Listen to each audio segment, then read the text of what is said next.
Well, the last piece is now in place, as Charlotte has said. We know exactly who the runners are in this presidential race. And Macron, yes, is yet to declare, but his every utterance shows he's a candidate already. The emergence now of a centre right Republicans candidate could just prove a game changer. If Pécresse can develop traction and win back the natural base of the Republican right, some of whom, as Charlotte said, have gone to Macron in the centre and others to Zemmour and Le Pen on the far right. If there's to be a threat at all to Macron's re-election, it will not come from the left, which is fragmented beyond repair.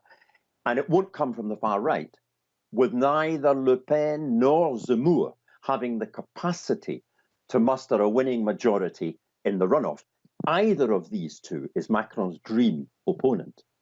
Any threat, and it's a narrow possibility, would have to come from the newly appointed or the newly nominated Valérie Pécresse. If she can consolidate, then extend her base. Without that, Macron remains, I think, a sure bet to be re-elected.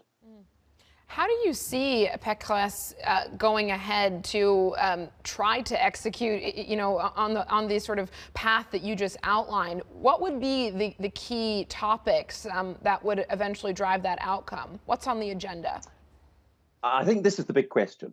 The primary that we've just witnessed was a battle for the soul of the Republican Party. It was called upon to choose in the runoff between a moderate centrist conservative and a hardline authoritarian nationalist, Éric Ciotti.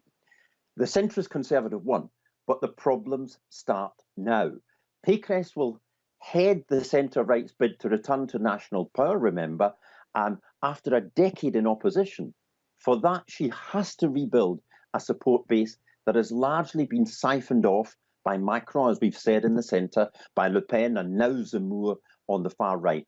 Asserting a strong presidential candidacy in such a narrowed political space is going to be fiendishly difficult.